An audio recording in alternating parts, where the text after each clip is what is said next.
ਵਾਹਿਗੁਰੂ ਜੀ ਕਾ ਖਾਲਸਾ ਵਾਹਿਗੁਰੂ ਜੀ ਕੀ ਫਤਿਹ। ਤੁਹਾਡਾ ਆਪਣੇ YouTube ਚੈਨਲ ਕਥਾ ਗੁਰਬਾਣੀ ਵਿਚਾਰ ਵਿੱਚ ਸਵਾਗਤ ਹੈ। ਸ਼੍ਰੀ ਹਰਿਕ੍ਰਿਸ਼ਨ ਜੀ ਧਿਆਈਐ ਜਿਸ ਡਿੱਠੇ ਸਭ ਦੁੱਖ ਜਾਏ। ਸਤਿਗੁਰੂ ਹਰਿਕ੍ਰਿਸ਼ਨ ਸਾਹਿਬ ਜੀ ਦਿੱਲੀ ਜਾ ਰਹੇ ਸਨ। ਆਪ ਨੂੰ ਬਾਲਕ ਰੂਪ ਵਿੱਚ ਗੁਰਗੱਦੀ 'ਤੇ ਬਿਰਾਜਮਾਨ ਦੇਖ ਕੇ ਕਈ ਅਗਿਆਨੀ ਤੇ ਹੰਕਾਰੀ ਪੰਡਿਤ ਮਖੌਲ ਕਰਦੇ ਸਨ। ਉਹਨਾਂ ਦੇ ਖਿਆਲ ਵਿੱਚ ਗੁਰੂ ਸਾਹਿਬ ਕੋਲ ਕੋਈ ਆਤਮਿਕ ਸ਼ਕਤੀ ਨਹੀਂ ਸੀ। ਐਸੇ ਪੁਰਖ ਜਦੋਂ ਨੇੜੇ ਹੋ ਕੇ ਚਮਤਕਾਰ ਤੱਕਦੇ ਤਾਂ ਸਿਰ ਨੀਵਾਂ ਕਰ ਲੈਂਦੇ। ਪਰ ਹਰ ਇੱਕ ਗੁਰੂ ਸਾਹਿਬ ਵਿੱਚ ਸਤਿਗੁਰੂ ਨਾਨਕ ਜੀ ਅਕਾਲ ਪੁਰਖ ਕੋਲੋਂ ਪ੍ਰਾਪਤ ਕੀਤੀ ਸ਼ਕਤੀ ਸੀ, ਜੋ ਚਾਹੁਣ ਕਰ ਸਕਦੇ ਸਨ। ਇੱਕ ਨਗਰ ਵਿੱਚ ਪੜਾਅ ਕੀਤਾ।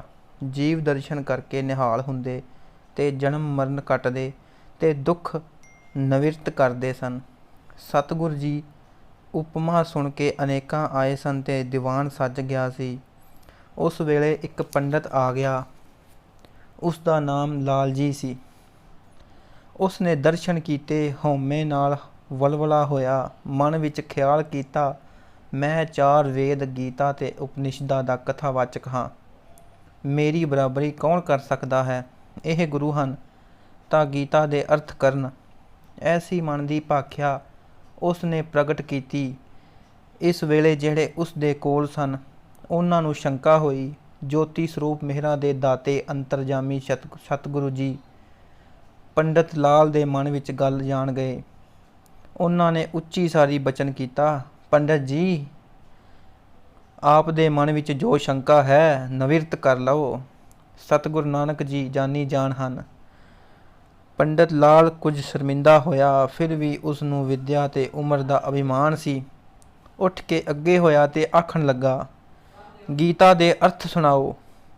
ਜੇ ਅਸਾਂ ਅਰਥ ਦੱਸੇ ਤਾਂ ਆਪ ਖਿਆਲ ਕਰੋਗੇ ਸ਼ਾਇਦ ਅਰਥ ਚੇਤੇ ਕੀਤੇ ਹਨ।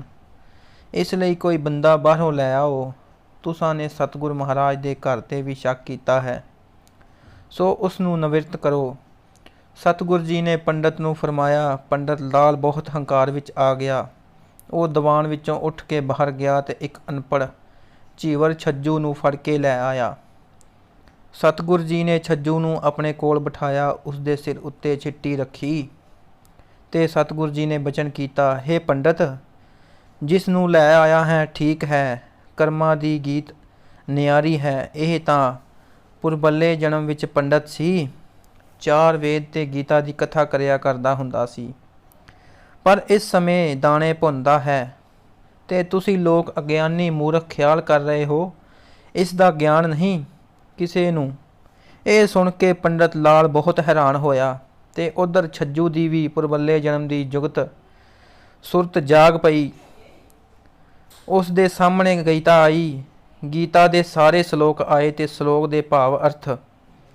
ਉਸ ਨੇ ਹੱਥ ਜੋੜ ਕੇ ਸਤਿਗੁਰੂ ਜੀ ਪਾਸ ਬੇਨਤੀ ਕੀਤੀ, ਮਹਾਰਾਜ, ਆਪ ਜੀ ਅਪਾਰ ਕਿਰਪਾ ਦ੍ਰਿਸ਼ਟੀ ਹੋਈ ਹੈ, ਜੋ ਆਪ ਨੇ ਪੁਰਬੱਲੇ ਜਨਮ ਦਾ ਗਿਆਨ ਕਰਾ ਦਿੱਤਾ ਹੈ। ਮੇਰੇ ਕੋਲੋਂ ਹੰਕਾਰ ਹੋ ਗਿਆ ਸੀ, ਇਸ ਲਈ ਮੈਂ ਜਿੰਨਾ ਵਿਦਵਾਨ ਦੇ ਗਿਆਨੀ ਸਾਂ, ਓਨਾ ਹੀ ਮੁੜ ਬੇਸਮਝ ਅਨਪੜ੍ਹ ਤੇ ਅਗਿਆਨੀ ਹੋਇਆ। ਇਹ ਜਨਮ ਮੇਰੇ ਹੰਕਾਰ ਕਰਨ ਦਾ ਦੰਡ ਹੈ। ਪਰਮਾਤਮਾ ਦੀ ਲੀਲਾ ਹੈ ਕਿ ਢੋ ਬਣ ਦਿੱਤਾ।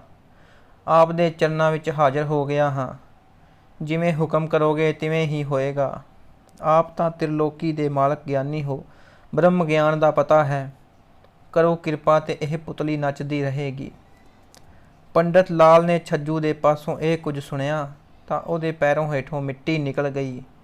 ਉਹਨੂੰ ਪ੍ਰਤੱਖ ਦਿਸਿਆ, ਛੱਜੂ ਪੰਡਿਤ ਵਾਂਗ ਤਿਲਕਧਾਰੀ ਬੈਠਾ ਸੀ ਤੇ ਉਸ ਦੇ ਗਲ ਜਨੇਊ ਸੀ। ਉਸ ਨੇ ਅੱਖਾਂ ਮਲੀਆਂ ਤੇ ਹੈਰਾਨ ਹੋਇਆ, ਪਰ ਉਸ ਦੀ ਹੰਕਾਰੀ ਆਤਮਾ ਇਸ ਭੇਤ ਨੂੰ ਨਾ ਜਾਣ ਸਕੀ ਤੇ ਉਸ ਵੇਲੇ ਆਖਣ ਲੱਗਾ, ਇਹ ਵੀ ਦੇਖ ਲੈਂਦਾ ਹਾਂ ਕਿਵੇਂ ਮੇਰਾ ਗਿਆਨ ਹੈ। ਹੇ ਪੰਡਿਤ ਲਾਲ ਜੀ, ਆਪ ਸ਼ਲੋਕ ਪੜ੍ਹੋ ਤੇ ਪੰਡਿਤ ਛੱਜੂ ਜੀ ਕਥਾ ਕਰਨਗੇ। ਵਿਆਖਿਆ ਵੀ ਹਰ ਸ਼ਲੋਕ ਦੀ ਹੋਵੇਗੀ। ਸਤਿਗੁਰੂ ਜੀ ਨੇ ਪੰਡਿਤ ਲਾਲ ਨੂੰ ਆਖਿਆ ਤੇ ਉਸਨੇ ਇੱਕ ਸ਼ਲੋਕ ਪੜ੍ਹਿਆ, ਜਿਸ ਨੂੰ ਉਹ ਸਮਝਦਾ ਸੀ ਕਿ ਬਹੁਤ ਕਠਿਨ ਪਾਠ ਤੇ ਅਰਥ ਭਾਵ ਵਾਲਾ ਸ਼ਲੋਕ ਸੀ। ਪੰਡਿਤ ਲਾਲ ਜੀ ਛੱਜੂ ਬੋਲਿਆ, ਤੁਸਾਂ ਸ਼ਲੋਕ ਅਸ਼ੁੱਧ ਪੜ੍ਹਿਆ ਹੈ, ਅਸਲ ਪਾਠ ਇਉਂ ਹੈ। ਛੱਜੂ ਸੰਸਕ੍ਰਿਤ ਦਾ ਸ਼ਲੋਕ ਜ਼ਬਾਨੀ ਪੜ੍ਹਨ ਲੱਗ ਪਿਆ ਤੇ ਸ਼ਲੋਕ ਦਾ ਪਾਠ ਕਰਨ ਪਿੱਛੋਂ ਉਸਨੇ ਅਰਥ ਕਰਨੇ ਸ਼ੁਰੂ ਕੀਤੇ। ਭਗਵਾਨ ਕ੍ਰਿਸ਼ਨ ਜੀ ਉਚਾਰਦੇ ਹਨ, ਮੈਂ ਪਰਮਾਤਮਾ ਮਾਇਆ ਰੂਪ ਵੀ ਹਾਂ, ਨਿਰੰਜਨ ਵੀ ਹਾਂ, ਜੀਵ ਆਤਮਾ ਅਮਰ ਹੈ। ਇਸ ਦੇ ਪਿੱਛੋਂ ਵਿਆਖਿਆ ਕੀਤੀ। ਵਿਆਖਿਆ ਨੂੰ ਸੁਣ ਕੇ ਪੰਡਤ ਲਾਲ ਨੂੰ ਮੁੜਕਾ ਆ ਗਿਆ। ਉਹ ਬੜਾ ਪਰੇਸ਼ਾਨ ਹੋਇਆ ਕਿ ਉਸਨੇ ਸਤਿਗੁਰੂ ਨਾਨਕ ਦੇਵ ਜੀ ਦੀ ਗੁਰਤਾ ਗੱਦੀ ਉੱਤੇ ਸ਼ੱਕ ਕੀਤਾ ਹੈ। ਜਿਵੇਂ ਸਤਿਗੁਰੂ ਨਾਨਕ ਦੇਵ ਜੀ ਮਹਾਨ ਸਨ, ਉਸੇ ਤਰ੍ਹਾਂ ਪਿਛਲੇ ਗੁਰੂ ਮਹਾਰਾਜ ਵੀ ਮਹਾਨ ਹਨ। ਪੰਡਤ ਲਾਲ ਦੇ ਹੰਕਾਰ ਦਾ ਸਿਰ ਨੀਵਾਂ ਹੋ ਗਿਆ। ਉਸ ਨੂੰ ਇਉਂ ਜਾਪਿਆ ਜਿਵੇਂ ਉਸ ਦੀ ਵਿੱਦਿਆ ਸਾਰੀ ਛੱਜੂ ਕੋਲ ਚਲੀ ਗਈ ਸੀ। ਉਹ ਤਾਂ ਸ਼ੁੱਧ ਪਾਠ ਵੀ ਕਰਨ ਦੇ ਯੋਗ ਨਹੀਂ ਸੀ ਰਿਹਾ। ਉੱਠ ਕੇ ਸਤਿਗੁਰੂ ਜੀ ਦੇ ਚਰਨਾਂ ਉੱਪਰ ਡਿੱਗ ਪਿਆ। ਅੱਖਾਂ ਵਿੱਚ ਅੱਥਰੂ ਆ ਗਏ, ਦਿਲ ਵਿੱਚ ਪਛਤਾਵਾ ਤੇ ਵਿਰਾਗ ਸੀ। ਉਹ ਬੇਨਤੀਆਂ ਕਰਨ ਲੱਗਾ, ਹੇ ਦਾਤਾਰ, ਆਪ ਤਾਂ ਪ੍ਰਤੱਖ ਅਵਤਾਰ ਹੋ, ਮੈਨੂੰ ਖਿਮਾ ਕਰੋ, ਮੇਰੀ ਵਿੱਦਿਆ ਮੈਨੂੰ ਮੋੜ ਦਿਓ, ਮੈਂ ਮੂਰਖ ਨਾ ਬਣ ਜਾਵਾਂ। ਛੱਜੂ ਪੰਡਤ ਹੈ ਕਿ ਨਹੀਂ, ਪਰ ਆਪ ਤਾਂ ਜ਼ਰੂਰ ਪੰਡਤਾਂ ਦੇ ਪੰਡਤ ਹੋ, ਮਹਾਨ ਵਿਦਵਾਨ। ਸਤਿਗੁਰੂ ਮਹਾਰਾਜ ਜੀ ਦਇਆ ਦੇ ਘਰ ਵਿੱਚ ਆਏ। ਬਖਸ਼ਣਹਾਰ ਦਾਤਾਰ ਨੇ ਪੰਡਤ ਲਾਲ ਦੀ ਭੁੱਖ ਖਿਮਾ ਕਰ ਦਿੱਤੀ। ਉਸ ਦਾ ਹੰਕਾਰ ਖਤਮ ਕਰਕੇ ਉਸ ਨੂੰ ਸੁਖੀ ਜੀਵਨ ਦਾ ਸਹੀ ਰਾਹ ਦੱਸਿਆ।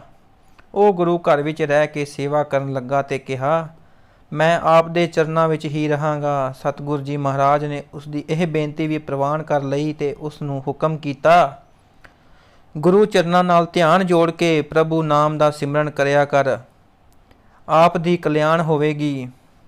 ਅਨਪੜ੍ਹ ਜੀਵਾਂ ਨੂੰ ਅੱਖਰ ਗਿਆਨ ਕਰਾਇਆ ਕਰ। ਪਿੰਡ ਵਿੱਚ ਧਰਮਸਾਲ ਕਾਇਮ ਕਰ। ਨਾਮ ਗਿਆਨ ਤੇ ਹਰੀ ਕੀਰਤਨ ਦੀ ਮੰਡਲੀ ਤਿਆਰ ਕਰਕੇ ਭਜਨ ਬੰਦਗੀ ਵਿੱਚ ਲੱਗ। ਗੁਣਾਂ ਤੋਂ ਲੋਕਾਂ ਨੂੰ ਲਾਭ ਪਹੁੰਚਾ। ਪੰਡਤ ਲਾਲ ਨੇ ਸਭ ਬਚਨ ਸਿਰ ਮੱਥੇ ਮੰਨੇ। ਛੱਜੂ ਦਾ ਵੀ ਜਨਮ ਮਰਨ ਸੌਰ ਗਿਆ ਤੇ ਭਜਨ ਕਰਨ ਲੱਗਾ।